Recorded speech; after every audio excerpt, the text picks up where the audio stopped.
We have all seen them. Oh, yeah, definitely. You are sitting there at a red light, maybe you're waiting to get on the highway, and there is one of those brightly colored, usually like corrugated plastic signs stapled to a telephone pole. We buy houses fast for cash. Or, I mean, maybe you see the digital equivalent. Right, the online ads. Exactly. An online ad that pops up promising to buy your property in 7 days, 0 questions asked. Yeah, and the immediate reaction for most people looking at those signs is Yeah. just deep skepticism. Mm-hmm. I mean, we walk away assuming it's this fringe, kind of chaotic part of the economy populated entirely by people who are wildly desperate. Yeah. We assume no rational homeowner would ever engage with that market. Right, because it goes against the absolute gospel of real estate, Yeah.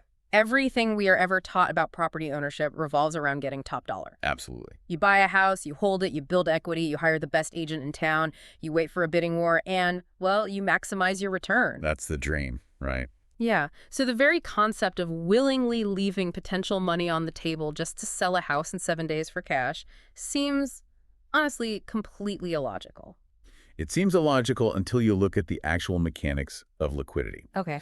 Today, we are taking a granular look at what happens when a highly illiquid, long-term investment suddenly collides with an immediate short-term life crisis. Right. Okay. Let's unpack this. Because to figure out the actual machinery behind this fast cash real estate ecosystem, we are diving into a stack of recent articles. These were published throughout the spring and summer of 2026. Right, by Elena Smith. Yes, by an author named Elena Smith for a company called Las Vegas Sell House Fast. And we are using the Las Vegas housing market as our specific case study today to decode exactly why homeowners actively choose this specialized route over the traditional open market. And, even if you aren't currently trying to sell a house, this deep dive is just a fascinating look at how people untangle their biggest financial assets when life throws a massive curveball. Exactly, because you really have to look at the catalysts.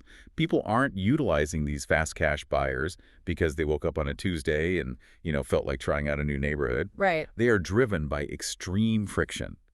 And according to the data in these sources, one of the absolute most common drivers of this specific type of real estate friction is divorce. Oh, yeah. The articles outline how ending a marriage brings just an avalanche of logistical hurdles, but the shared home is the anchor weighing everything down. It really is.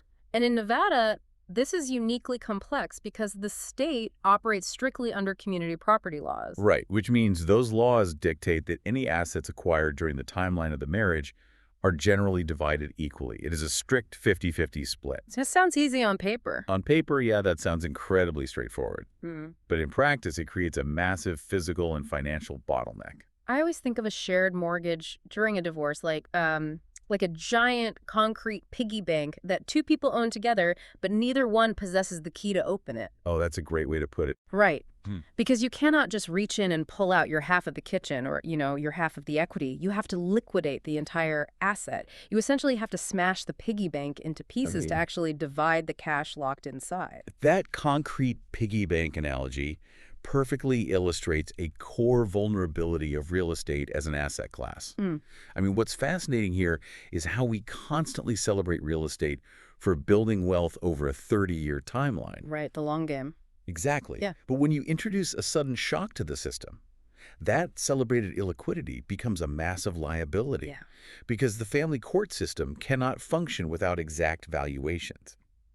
A judge needs to know the precise liquid value of the asset and the exact mechanism of how it will be resolved before they can finalize the separation agreement. So basically, the timeline of the real estate market dictates the timeline of your personal life. Yeah, exactly.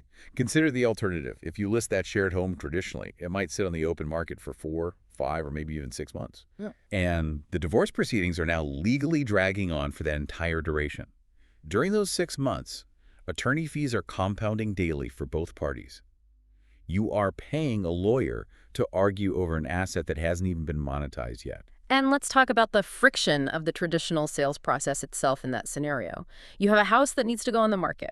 Well, who pays the upfront capital to fix the leaky roof or, replace the carpets before the listing goes live? Right, who writes that check? Exactly. How do you coordinate weekend open houses or agree on a counteroffer when you can barely speak to your ex-spouse?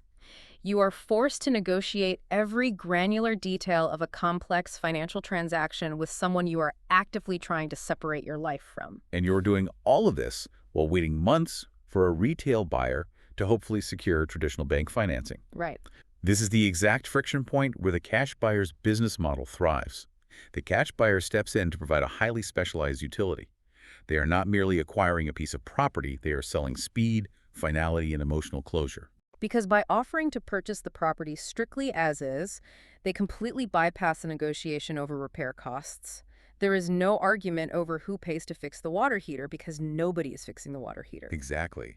The cash buyer absorbs that specific risk into their own financial spread. Right. And the timeline compression is the most critical element here. These direct cash transactions can often close in as little as 7 to 14 days. That is so fast. It is. The sellers get immediate access to liquid funds. The concrete piggy bank is smashed almost instantly, the assets are divided down the middle, and the family court can stamp the final paperwork. It removes the real estate asset from the legal battlefield entirely. And the sources also point out that this fast cash escape hatch isn't just limited to standard single-family homes in the suburbs. Oh, definitely not. It is heavily utilized for co-owned apartments, small multifamily units with complex tenant situations, and even mobile homes. And mobile homes are notoriously tricky to finance through traditional retail lenders anyway, so trying to market a jointly owned mobile home while navigating a divorce is just an absolute nightmare. So divorce is a structural, emotional friction. But the sources pivot to a secondary scenario where the pressure isn't emotional at all. It is a literal legal countdown. Okay, yeah. We were talking about the initial stages of falling behind on a mortgage, commonly known as the pre-foreclosure phase. Now, this part of the deep dive honestly caught me off guard. Yeah. Because the articles detailed the specific foreclosure laws in Nevada, and the mechanics seem incredibly aggressive. Wait, hold on. Let me get this straight. You're telling me if I'm a homeowner in Nevada, the bank can just bypass the courts entirely and take the house back? Yeah. How is that even legal, and why wouldn't the court system step in to oversee the repossession of a home? It's entirely legal because Nevada operates primarily as a non-judicial foreclosure state. When you sign your closing documents to buy a house there, you're generally signing a deed of trust that includes a power of sale clause. Right. So you agree up front that if you default, the lender does not need to file a lawsuit and drag you through a lengthy, formalized court trial to reclaim the collateral. And because the judicial system is bypassed, the timeline for the bank to take the house back moves with shocking speed. Wow. And the administrative mechanics start the moment you miss a few consecutive payments, right?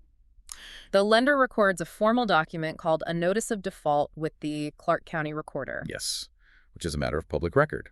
That recording is the official starting gun for the legal countdown. So from the exact date that notice of default is filed, state law mandates a strict, non-negotiable waiting period. It is a literal ticking clock. Yep. You have a highly compressed window to either produce the missed payments in full, successfully negotiate a modification with the bank's loss mitigation department, or sell the property outright to clear the debt.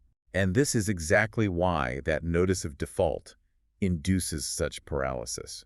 If we connect this to the bigger picture, you see the psychological element completely overwhelm the financial reality. Yeah. The sheer weight of receiving that notice induces total paralysis in many homeowners.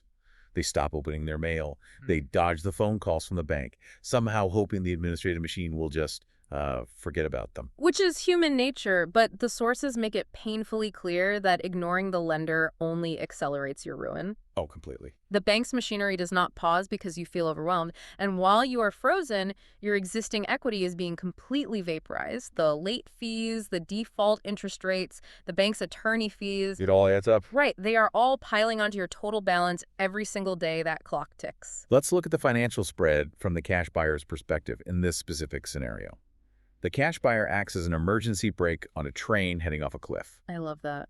Because when a homeowner is days or weeks away from the bank legally auctioning their home on the courthouse steps, they don't have time to hire an agent, stage the house, and wait 45 days for a retail buyer's mortgage application to slowly clear bank underwriting. Right. They need instantaneous liquidity. Exactly.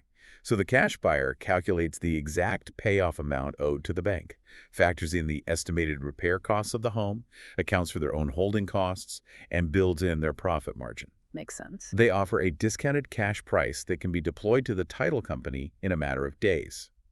The closing process automatically wires the funds to pay off the existing mortgage, stopping the non-judicial foreclosure dead in its tracks. It provides a logical exit strategy. I mean, the seller might not walk away with maximum top dollar equity, but they protect their credit score from the devastating decade-long atomic bomb of a completed foreclosure. Absolutely. They get to walk away on their own terms, retaining whatever equity was left rather than having the asset seized entirely. But look, if I'm looking at this logically, why wouldn't I just list the house on the open market and tell my agent to drop the price by 10% for a fast sale? Right. Why go to a specialized cash buyer who is building their own profit margin into the discount? And that is the exact challenge. Why circumvent the traditional retail market entirely just because you were in a rush? The sources address this by pointing straight to the unique, highly unforgiving microclimate of the Las Vegas housing market itself. Right, the local market dynamics? Yeah, the articles cover real estate activity across the entire Clark County Valley. So from Summerlin over to Spring Valley, down through Henderson and up into North Las Vegas. And the prevailing data shows that the local market does indeed move rapidly, but only for turnkey, fully renovated, modern homes. Yeah, the baseline expectations of a retail buyer in Clark County are astronomical. We have to factor in the severe desert environment. Oh, heat. Right. This isn't just a place that gets a little warm in July. It is a climate that experiences sustained 110 to 115-degree heat. Which is brutal. It is. An updated, highly efficient HVAC cooling system isn't a luxury upgrade there. It is a fundamental survival requirement. Buyers demand flawless air conditioning, modern interiors, and move-in-ready conditions before they even consider submitting an offer. Here's where it gets really interesting, honestly. I compare listing a house on the traditional Vegas market to entering a beauty pageant. Oh, that's good. Right? If your HVAC system is tired and your carpets are worn, you are disqualified before you even step on stage, leaving you stuck with carrying costs. Exactly. Let's replace the old real estate cliches and look at this mechanically. The traditional real estate market operates like a highly complex enterprise supply chain. Okay. You have the seller, the listing agent, the buyer's agent, the retail buyer, the appraiser, the home inspector, and ultimately the retail bank's underwriting department. That's a lot of moving parts. It's a ton. And every single one of those nodes has to perfectly align for a traditional sale to close. If you list a house with a failing air conditioning unit or a 20-year-old roof in the Vegas heat, the traditional supply chain breaks down. Because even if you find a retail buyer willing to accept the dead AC unit for a 10% discount on the purchase price, their lender will likely refuse to fund the loan. Right. Conventional and FHA lenders will send an appraiser out, see the major deferred maintenance, and just red flag the property. The retail buyer literally cannot get the capital to buy your house. And properties that cannot pass that strict underwriting process simply sit stagnant on the open market. They languish for months. And every single month that house sits there, the seller is bleeding capital. You are absorbing continuous carrying costs. You are still paying the property taxes, the homeowner's insurance, the monthly HOA fees, and the mortgage interest. Yep. That daily financial friction is eating away at whatever theoretical profit you thought you were protecting by avoiding a cash buyer. You also have to factor in the upfront capital required to even enter that enterprise supply chain. I mean, traditional real estate agents are going to advise you to clear out the property, apply fresh paint, replace the worn-out carpets, and potentially hire a professional staging company. All before you pay the traditional 5% to 6% in agent commissions and standard closing costs at the very end of the transaction. Right. And the sources highlight a specific scenario where this becomes completely unmanageable, which is the cross-country job relocation. Oh, yeah. Imagine trying to navigate a complex, capital-intensive renovation in Henderson, Nevada, while you are simultaneously trying to start a new career and settle your family in Chicago. It is a complete logistical trap. Yeah. You need the locked-up equity out of your Vegas house to fund your move to Chicago. But you cannot get the equity out until you complete the renovations required by the traditional market. Okay. And you cannot complete the renovations because you are already living 2,000 miles away and lack the upfront capital. This is the exact environment where the direct cash buyer model, the direct-to-consumer model of real estate, thrives. The traditional market is optimized for perfection, not practicality. Right. It is built for homeowners who possess the time, the upfront capital, and the geographic proximity to maximize their return on investment. So a direct cash buyer fundamentally shifts that entire risk paradigm. They do. They step in and absorb the cost of the failing HVAC unit. They take on the massive financial risk of discovering hidden plumbing issues or foundation cracks once they tear out the outdated kitchen. They purchase the property completely as is, allowing the seller to avoid laying out a single dollar of out-of-pocket expenses. And they completely eliminate the systemic risk of buyer financing falling through. Exactly. Because a cash buyer relies on their own private capital or institutional credit lines, there are no retail bank contingencies. There are no FHA appraisers demanding the roof be replaced before closing. It restores absolute control to the seller's timeline. You can execute the closing in 7 days if the non-judicial foreclosure clock is ticking, or, as the sources detail, you can legally delay the closing for 60 days to perfectly match the schedule of your cross-country job relocation. That's huge. Yeah, it provides a level of logistical flexibility that the rigid traditional supply chain simply cannot accommodate. So, what does this all mean for the broader landscape of property ownership? Let's bring this deep dive full circle. The We Buy Houses industry, those brightly colored corrugated signs stapled at the intersection, isn't just a fringe hustle designed to snag cheap real estate from unsuspecting people. Right. It is a highly specialized financial utility offering an alternative exit strategy for individuals who find themselves completely trapped by the traditional market's relentless demands for capital and time. It's an ecosystem built entirely around pricing and solving complex, time-sensitive friction.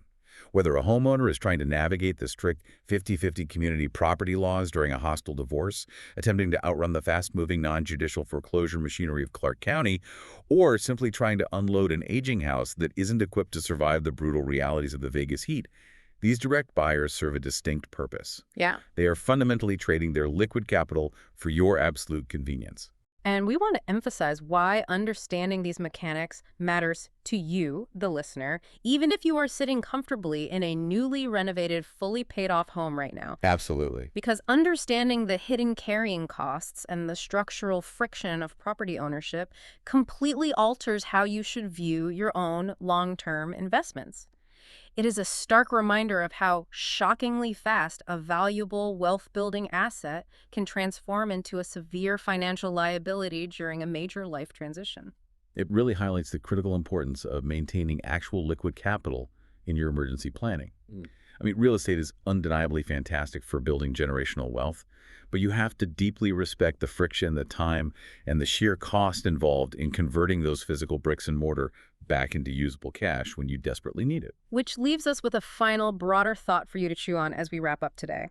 We have analyzed how the traditional retail real estate market has become increasingly demanding, requiring pristine modern conditions, complex bank underwriting, and hefty 6% commissions just to participate in the transaction. If the barrier to entry for selling a standard home continues to climb, at what point does this alternative cash buyer route stop being just an emergency escape hatch for people in crisis and start becoming the new normal for everyday people who simply value their time, their peace of mind, and their flexibility over wringing every last possible dollar out of a sale? It's a great question. It forces us to really question the future of real estate liquidity as our lives become more demanding and less tethered to one location. It definitely guarantees you will never look at one of those plastic signs at a red light the exact same way again.